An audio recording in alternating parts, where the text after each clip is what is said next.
through the spotless glass of an upscale restaurant.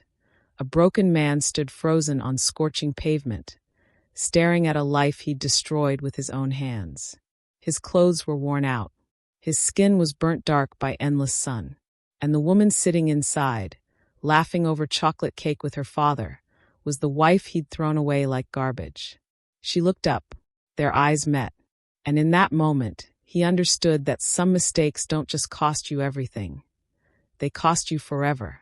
Welcome to Tea and Payback, where the tea is hot, the secrets are messy, and karma always finds her way home. Before I go on, just a quick reminder. I share new life stories every day. If you enjoy them, subscribing and liking the video would mean a lot to me. Now sit down, pour yourself a cup of tea. Let's continue. My name is Jasmine. I'm 32 years old. And this is the story of how my father taught my ex-husband the most expensive lesson of his life without raising his voice even once. The estate was magnificent that afternoon. Luxury vehicles lined the circular driveway like jewels on display. German sedans, Italian sports cars, American SUVs worth more than most people's houses. Inside the main hall, the monthly family gathering was in full swing. Crystal glasses clinked. Laughter echoed off marble floors. The smell of premium catering filled every corner. This was the life my family had built over 3 generations. Wealth that demanded respect. But I arrived in an Uber.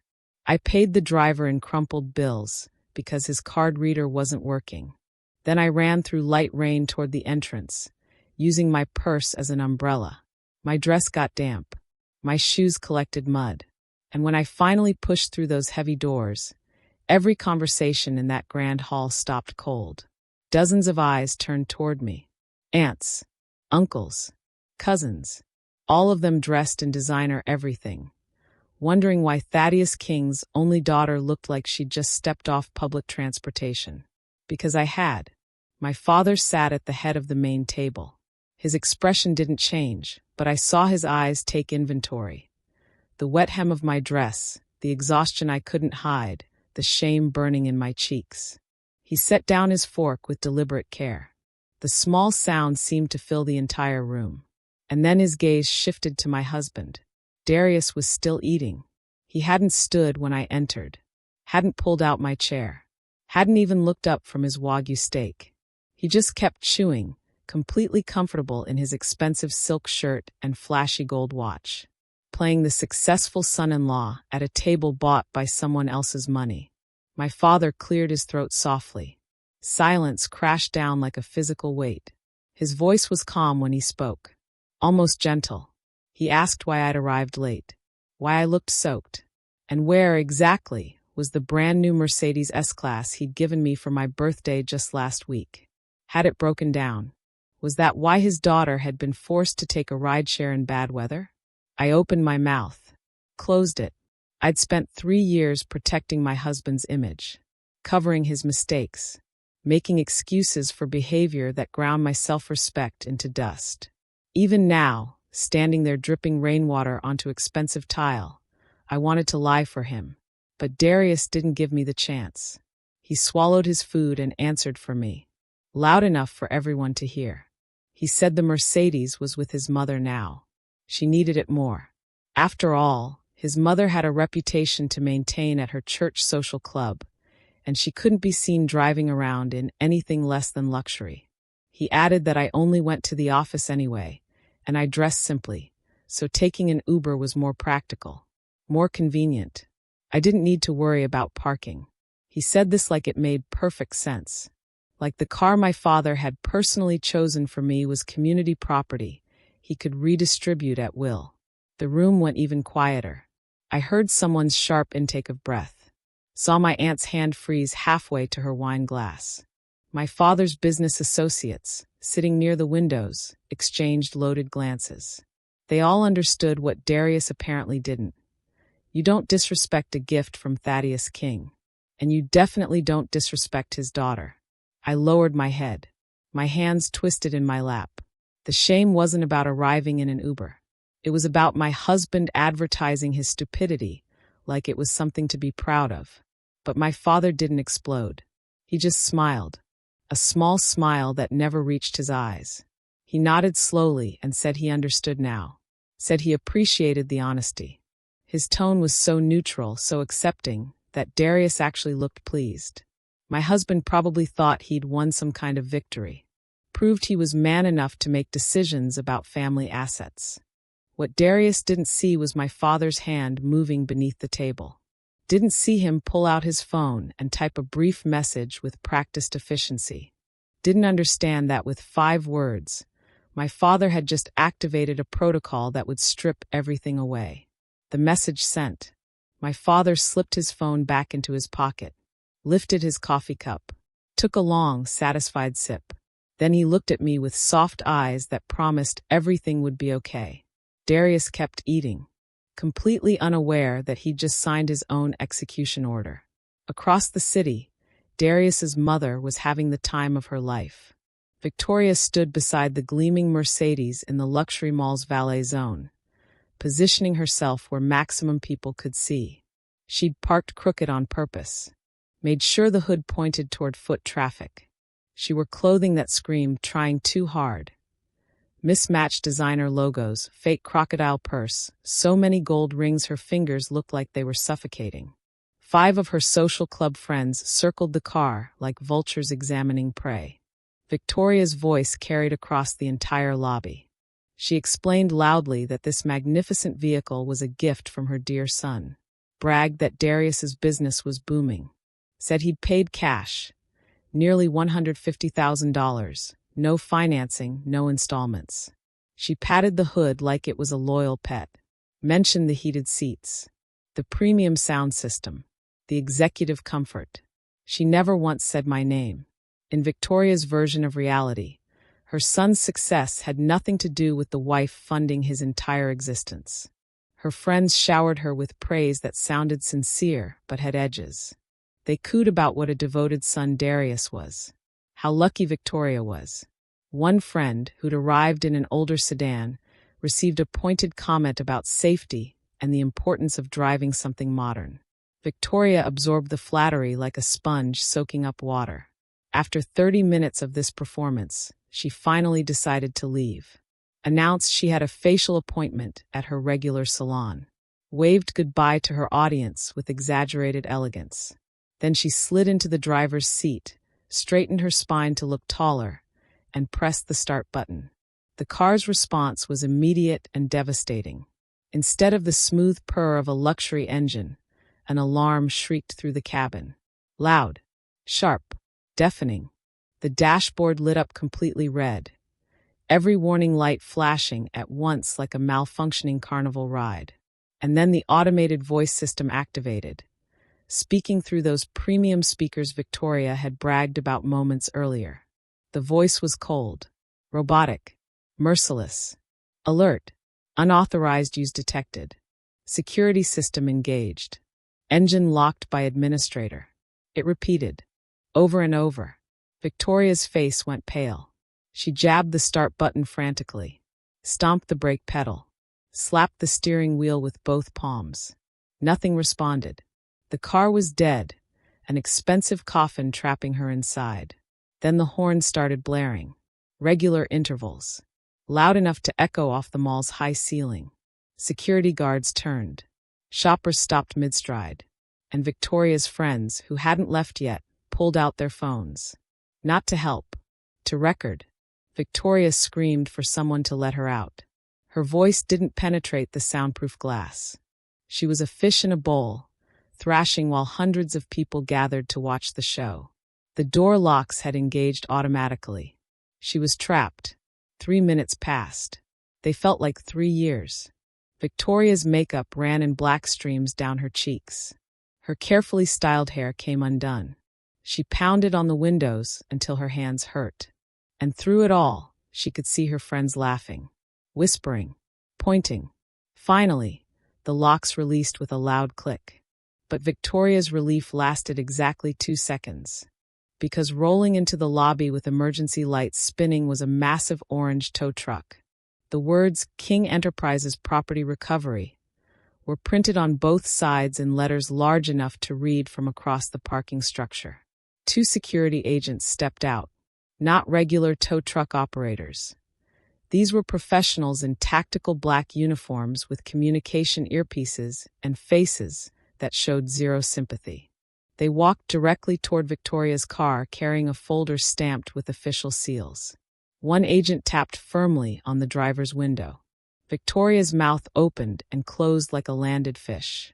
When the agent used an electronic device to pop the locks, she clung to the steering wheel with desperate strength, started screaming that the car belonged to her son, threatened to call the police, accused them of theft. The agent didn't argue. He simply opened the folder and showed her the documents, explained in a voice loud enough for onlookers to hear that the vehicle was registered as a company asset belonging to Thaddeus King's Corporation, that it was currently being misused by an unauthorized individual, that they were here to secure the property per legal protocol. The words company asset and unauthorized rippled through the crowd like wildfire. Victoria's friends suddenly understood. The car wasn't a gift from her successful son. It was her daughter-in-law's father's business property. Everything Victoria had bragged about was built on theft. The agents didn't hurt Victoria when they pried her hands off the steering wheel. But they were firm, efficient. Within seconds, she was extracted from the vehicle and left stumbling on the pavement, grabbing a lobby pillar to keep from falling. Her purse hit the ground. Contents spilled everywhere. Cheap lipstick, crumpled receipts, a wallet with more expired coupons than cash. The tow truck operator hooked the Mercedes with practiced ease. The machinery groaned. The car lifted smoothly onto the truck bed. Victoria ran after them, banged on the truck's side panels, screamed Darius's name like he might materialize out of thin air to save her. No hero came. The truck drove away slowly, taking with it every ounce of Victoria's manufactured status.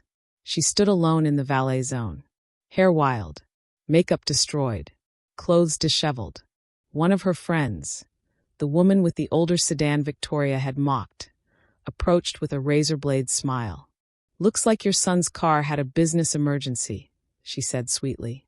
"Why don't you call an Uber?" Laughter erupted around them. Victoria's face crumpled. But nobody helped her up. They were too busy uploading videos to social media. Within minutes, the footage had thousands of views. The caption read, "High Society Flex Exposed. Turns out it's the in-laws' company lease." Back at the estate, Darius's phone exploded with sound. The ringtone shattered the peaceful atmosphere. Several uncles turned with irritated expressions. Darius grabbed the device quickly, saw Mom on the screen, and answered without stepping away from the table. His smile vanished instantly. Victoria's voice came through so loud I could hear it from my seat. Hysterical. Sobbing. She screamed about thugs taking the car, about being humiliated in front of everyone, about being abandoned on the street like trash. Darius's face cycled through emotions, confusion, shame, then rage. His narrow mind reached the wrong conclusion immediately.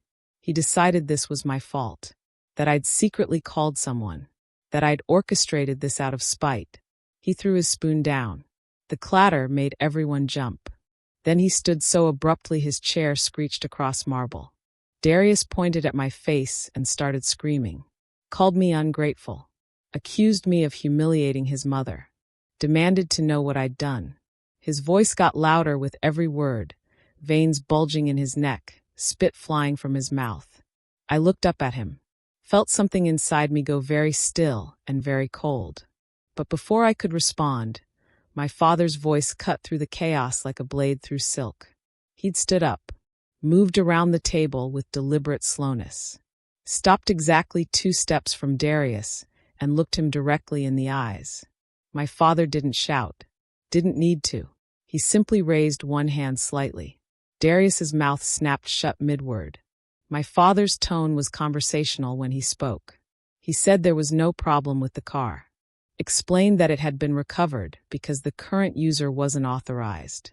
Added that since Victoria apparently needed transportation, Darius should go check on her immediately. She was suffering in the heat somewhere across town. Darius stammered something about needing to get back to the office. My father smiled that terrible smile again. He asked for the keys to Darius's company sedan. My husband's hand moved instinctively to his pocket. Hesitated. That's when my father delivered the killing blow. He explained calmly that the sedan was an employee benefit. And since Darius's name had been removed from the company roster as of 5 o'clock that afternoon, terminated for ethical violations and asset abuse, he no longer had any right to company property. He announced my husband's firing like he was commenting on the weather. Every drop of color drained from Darius's face. He looked around desperately, seeking support from my uncles, my aunts, anyone. They all looked away. My father extended his hand, palm up, waiting. With shaking fingers, Darius dug the keys from his pocket and handed them over. It was like watching him surrender his entire identity. But my father wasn't finished. He pulled a $50 bill from his wallet, folded it carefully, tucked it into Darius's shirt pocket, and patted it gently. For a cab, my father said loud enough for nearby relatives to hear. Luxury rideshares are expensive. You should learn to budget. Like you said about my daughter. 2 security guards materialized from the corners of the room. They didn't touch Darius, just flanked him, applied silent pressure. Darius looked at me one last time. His eyes begged for rescue. I turned away, poured tea for my mother like he'd already stopped existing. The guards escorted him out. His footsteps echoed across marble, past the food he hadn't finished, through doors that closed behind him with finality. Conversation resumed gradually, as if nothing important had happened, as if we'd simply taken out the trash. The rain started the moment Darius stepped outside. Not a drizzle, a downpour. The iron gate closed behind him with a heavy clang that sounded like a cell door locking. He stood on the sidewalk staring back at the lit windows of my father's house, the place where he should have been enjoying dessert as a beloved family member. Instead, he was getting soaked to the skin. He tried calling a rideshare. The app showed a notification immediately. No drivers could enter this private gated community without owner authorization. His number had been blocked from the security system. Darius had no choice. He had to walk nearly a mile and a half to the main entrance. His expensive leather shoes splashed through puddles. His silk shirt clung to his body. Rain ran down his face, mixing with what might have been tears. Headlights appeared behind him. Darius turned, hoping for mercy. The pearl-white SUV slowed as it approached. Brand new. Temporary plates. My father was driving. I sat in the passenger seat, dry and comfortable, holding a thermos of hot tea. We passed within feet of Darius. I looked straight ahead. My expression was empty, like he was a street sign, a mailbox. Nothing worth noticing. The SUV's tires hit a puddle. Brown water sprayed across Darius's pants. We accelerated away, taillights disappearing around the corner. Darius stood there soaked in mud and rain, finally understanding what it felt like to be invisible. An hour later, he stumbled into the apartment we'd called home. The place I'd been paying for. Rent, utilities, everything. Victoria was already there, collapsed on the sofa. Her hair was a disaster. Mascara streaked her face. She was also soaked. Apparently she'd had trouble finding transportation from the mall. When she saw Darius in the same pathetic condition, she didn't ask if he was okay. She started screaming, blamed him for not controlling his wife, called him weak, spineless, said this was his fault for not being man enough to manage family finances. Her voice got shriller with every accusation. Darius snapped. For the first time in his life, he yelled back at his mother. He threw his briefcase at the wall, screamed that this happened because of her greed, her need to show off, her inability to keep her mouth shut about things that weren't hers. He told her he'd lost everything, his job, his dignity, his future, because she couldn't control herself for 5 goddamn minutes. Victoria went silent when she heard the word fired. Her eyes went wide. Then she flipped it around, said the firing wouldn't matter if Darius were actually as successful as he'd always claimed. They fought until their throats were raw, until every buried resentment came spilling out. The argument only stopped when both their stomachs growled in unison. Darius pulled out his phone, ordered food delivery. The total came to $30. He pressed confirm. The screen flashed red. Transaction declined. He tried another card. Same result. Tried every card saved in the app. Debit, credit, digital wallet. All declined. That's when reality hit him like a freight train. Every single card was a supplementary authorization, linked to my payroll account.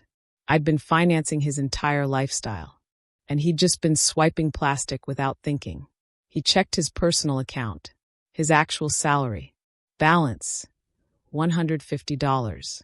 That was everything he'd earned himself. The rest had gone to installments on Victoria's appliances last month. Darius looked at his mother with a face drained of blood. Before he could explain, a sharp beep came from outside. The electricity meter warning.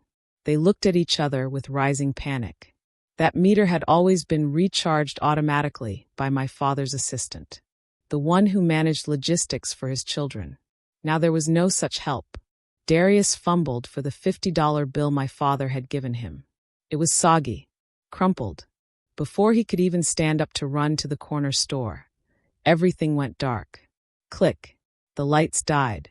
The fan stopped. The TV went black. Total darkness swallowed them. Victoria started crying in the shadows, sobbing like a frightened child. Darius sat in the blackness with his empty stomach cramping, body shivering, wallet empty. For the first time in his pampered life, he understood what it meant to have absolutely nothing. Morning came with brutal sunlight. The apartment was stifling.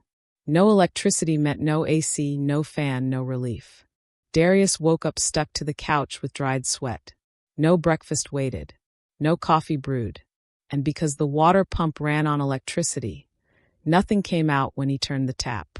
He cleaned himself with stagnant water from the bathtub. Put on yesterday's shirt, wrinkled and smelling of rain. The pants still had mud stains he couldn't scrub out. But his ego, that massive delusional ego, still pushed him toward the office. He convinced himself yesterday was just an emotional outburst, that if he showed up and apologized, my father would soften, take him back, restore everything. The commute was torture. He rode a packed city bus that smelled like body odor and stale food, stood pressed against sweaty strangers, held his breath and tried not to gag. When he finally reached the financial district, he walked toward my father's skyscraper with false confidence, straightened his collar, tried to reclaim dignity that was already gone. Former colleagues passed him on the sidewalk. They didn't greet him. They looked away, whispered to each other. The rumors had spread faster than he could walk. Darius entered the lobby and headed straight for the security turnstiles, pulled out his employee badge, swiped it over the scanner with practiced ease. The machine buzzed. Long, sharp, angry. Red light flashed. Access denied appeared on the screen. He tried again. Same result. The line behind him grew. People muttered impatiently. 2 security guards approached. One of them was the head of security, the same man Darius used to order around like a servant. Today, that guard's eyes were ice cold. He informed Darius he couldn't enter the building. Direct orders from the board of directors. His name was on the security blacklist. Darius tried to argue, demanded to see HR, started raising his voice. The guard bent down, picked up a cardboard box from under the reception desk, shoved it against Darius's chest. Inside were his personal items from the desk. A photo frame with cracked glass. A coffee mug that said "The Boss." Cheap pens. Random office junk. On top was a sealed envelope with the company logo. The termination letter. Darius ripped it open with trembling hands. The language was formal, legal, final. Reason for termination. Serious ethical code violations. Asset misuse. Conduct detrimental to corporate image. No severance. No recommendation letter. Just a warning that criminal charges would follow if he didn't return all company property immediately. Darius stood frozen in the busy lobby, clutching a box of worthless garbage, feeling hundreds of eyes on his back. He turned and stumbled outside, sat on a park bench nearby, and started making phone calls. He contacted former colleagues, business associates, people who'd tried to recruit him before. The first call went to a marketing director at a competing firm. Darius tried sounding upbeat, asked about the family, mentioned he was exploring new opportunities. The voice on the other end got uncomfortable fast, cut him off mid-sentence, said he'd already heard what happened, explained that the business world was small and reputation was everything. No reputable company would touch someone personally fired by Thaddeus King with a record of asset abuse. The person apologized quickly and hung up. Darius tried the second contact. Third, 10th. Same response every time. Some didn't answer. Others blocked his number immediately. A few told him bluntly his name was on an industry blacklist. My father had closed every door, sealed every exit.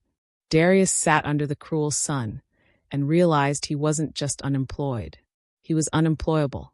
His entire future had been erased with a single stroke. A week crawled by like a dying animal. Darius and Victoria survived by selling off the apartment's remaining furniture. The TV went first, then the microwave, the blender, everything to a scrap dealer who paid insultingly low prices. They ate once a day, a gas station sandwich split between two people. Then the process server showed up with court documents. I was filing for divorce. Darius read the papers with calculating eyes. His twisted mind saw opportunity instead of ending. He thought about asset division. During 3 years of marriage, he'd been around wealth constantly. In his delusional logic, he was entitled to half. Victoria heard about the lawsuit, and her eyes lit up. She whispered poison in his ear, urged him to demand the house, the cars, company shares, everything. With their last money, they hired a cheap strip mall lawyer who bragged more than he won. Darius went to court convinced he'd walk out a millionaire. The family courtroom was cold and formal.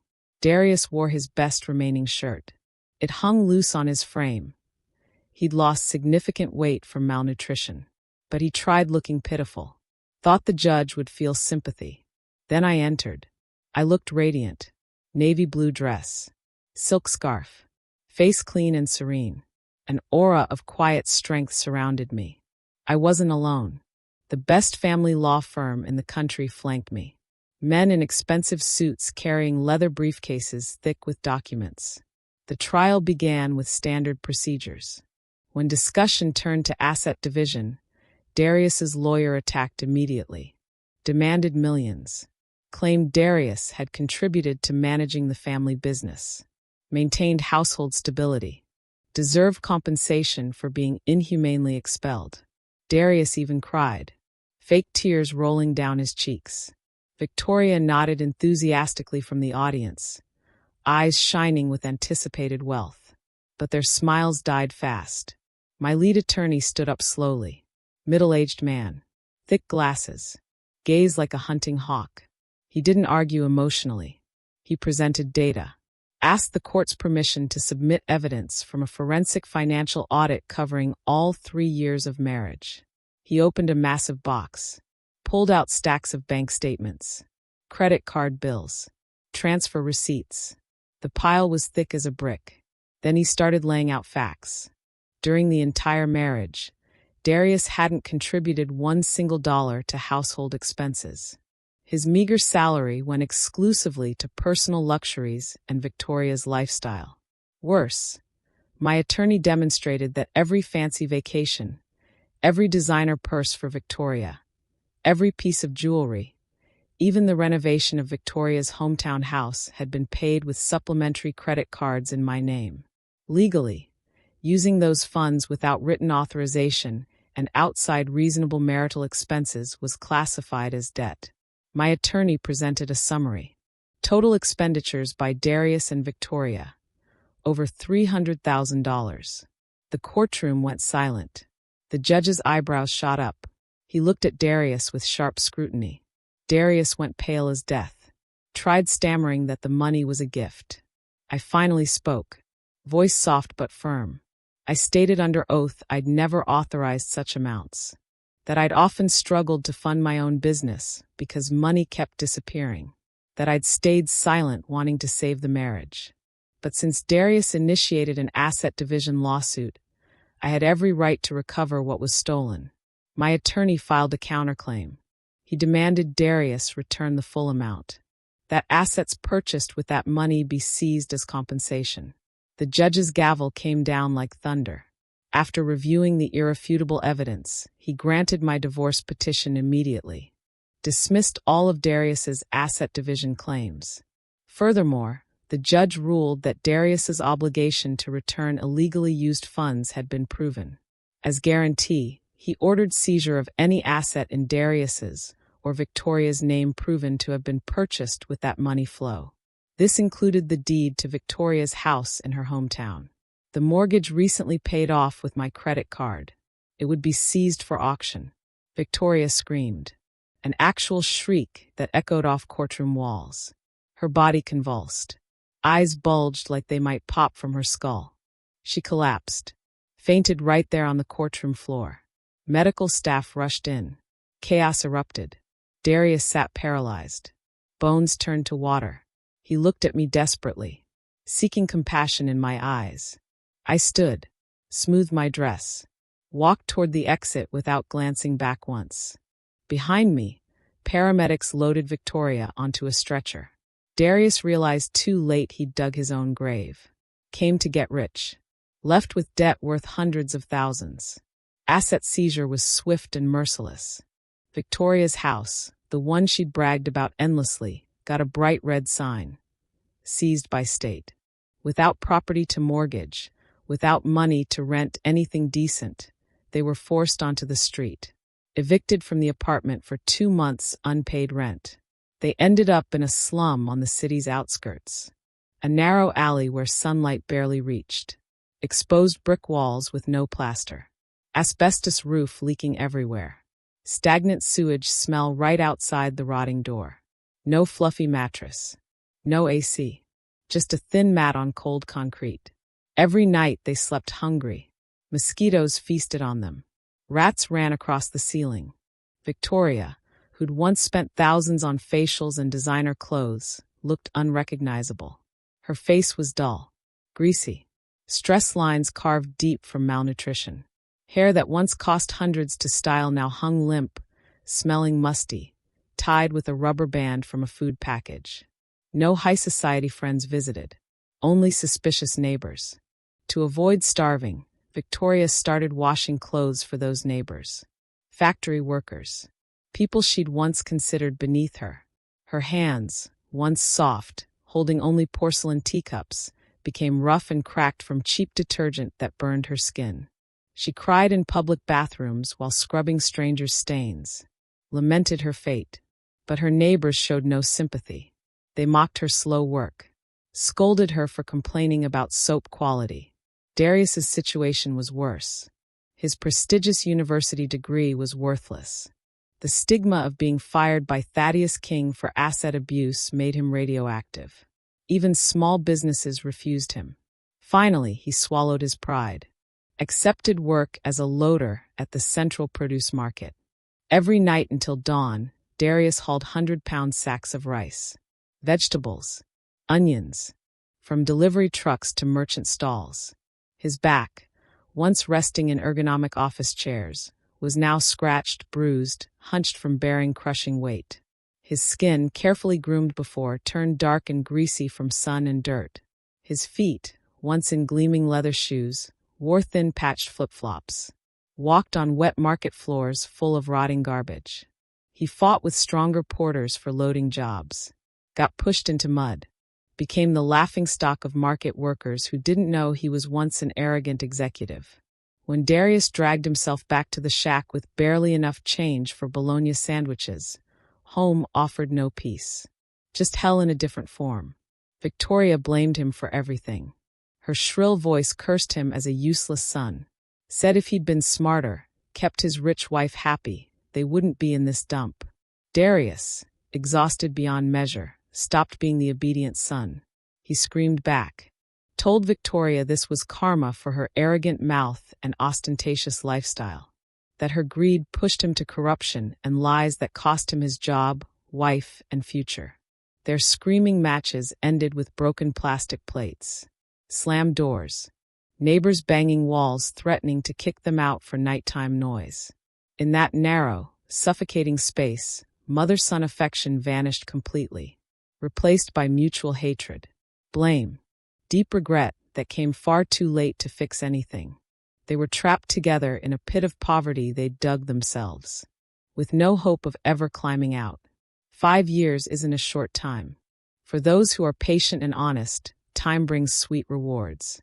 That afternoon, I sat in a fine dining restaurant in the most exclusive business district.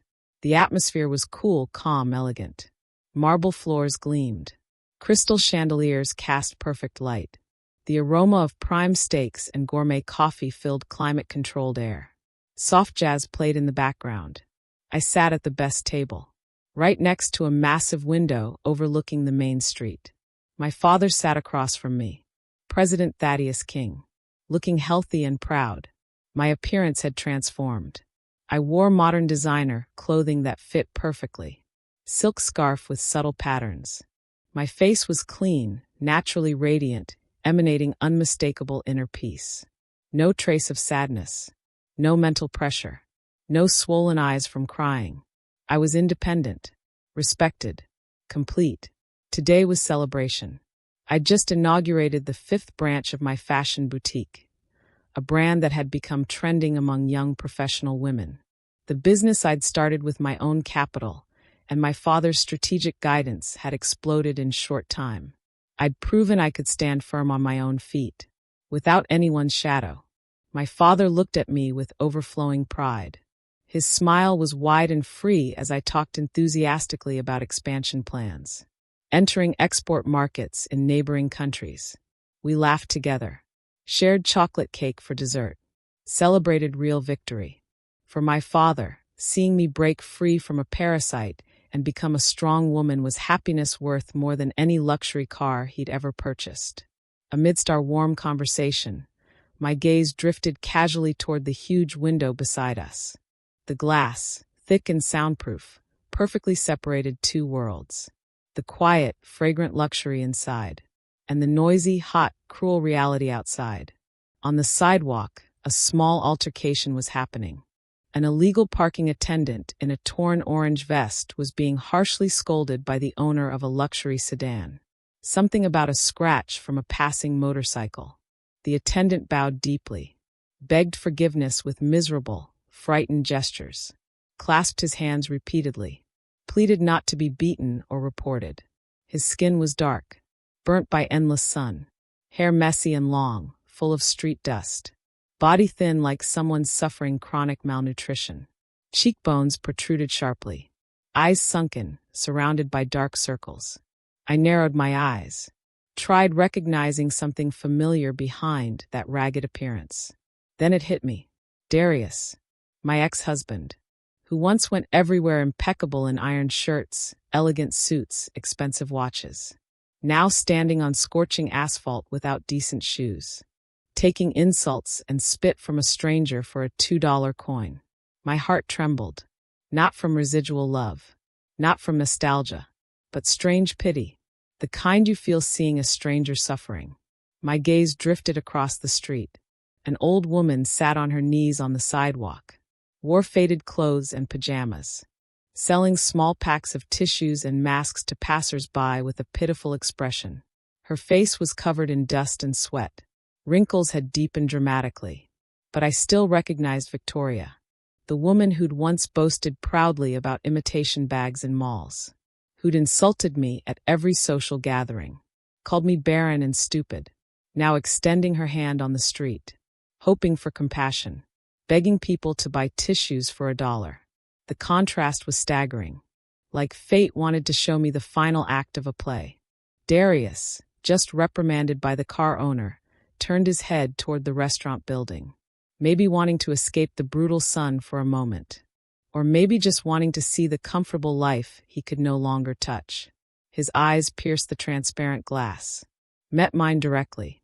Time stopped for Darius. He froze on the hot pavement, feet nailed in place, He saw his ex-wife sitting inside. Beautiful, clean, radiant, happy, surrounded by luxury he'd once felt entitled to and wasted. He saw that the delicious food on my table probably cost what he earned in 3 months hauling sacks and parking cars. Shame hit him. Extreme regret.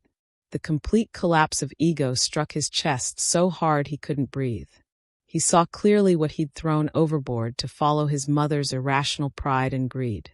He wanted to scream, call my name, run inside, kneel, beg to be allowed back to the past. But he understood that thick glass was a wall of destiny he could never cross again. He was dust outside. I was a diamond in the window display. Victoria also turned, covered her mouth in shock. Tears of regret ran down her dirty, wrinkled cheeks. I held Darius's tear-filled gaze for several long seconds. My face showed no anger, no satisfied mockery, no burning vengeance, just a blank, serene look. The expression of someone viewing a past that ended and no longer held any place in their life. Slowly, I looked away, unilaterally broke that eye contact, turned back to my father. He'd also noticed Darius outside, but chose not to give it importance. Simply nodded and smiled at me. A silent signal that everything had passed. I returned his smile softly. Then, with an elegant and determined gesture, called the restaurant waiter. When he approached, I made a simple request. The sunlight is too bright. Could you please close the blinds? The waiter nodded politely, reached for the cord. The thick golden fabric descended inch by inch, slowly hiding the view of the street, blocking Darius's vision, separating the bright light inside from the painful heat outside. The blind closed firmly. And for me, the book of my past also closed forever. For Darius and Victoria, life and regret became a prison without bars they'd endure until death. In a modest coffee shop on the produce market's edge, Darius sat lost in thought. His appearance was much older than his actual age. Hair once thick and black, now graying and thinning. Skin weathered by sun. Teeth yellowed from too much stress smoking. He wore a faded t-shirt and worn shorts. In front of him, watery black coffee and a cold donut. The only breakfast he could afford before returning to vegetable loading. Market noise and merchant shouts formed the background music of his gloomy existence. The coffee shop owner turned up an old tube TV on a dusty shelf. Morning News was broadcasting a special report, profiling an inspiring businesswoman who'd triumphed in the global market. Darius's heart stopped when he saw the face on screen. Jasmine, but not the Jasmine he'd known. This version was elegant, dignified, radiant with unmistakable happiness. The interview took place on the patio of a luxurious house, much larger than my father's estate, surrounded by a beautiful flower garden. The camera focused on the man standing beside me. Handsome, kind smile, tender look, holding an adorable toddler in his arms. My new husband, a renowned architect, known for being devoted and family-oriented. In the interview, I said with shining eyes that my success came from prayers and support from my husband, who treated me like royalty, who asked for nothing except our happiness together. I mentioned creating a social foundation to help women suffering from family abandonment. In that entire success story, Darius's name wasn't mentioned once. For me, he'd been completely erased from history. Nothing more than a small stone that made me stumble before I could finally run at full speed. Darius felt immense pressure in his chest, like a boulder crushing his lungs. He saw how perfect my life was now, saw true love in my new husband's eyes. Something Darius never gave me, too busy chasing his mother's pride. Regret hit like a massive wave drowning a rock. He thought about Victoria, bedridden for a year now, paralyzed after suffering a stroke. His mother, once so arrogant, now only cried and raved in dreams. Spent her old age in adult diapers rarely changed due to lack of money. None of her high society friends came to visit. With trembling hands, Darius left coins on the coffee shop table, stood and walked out, left behind the TV broadcast still showing the happy laughter of my little family. He stepped into the humid market bustle, loaded a heavy sack of onions onto his shoulders. Light drizzle began falling, hiding the tears finally rolling down his cheeks. He realized the hardest punishment wasn't poverty.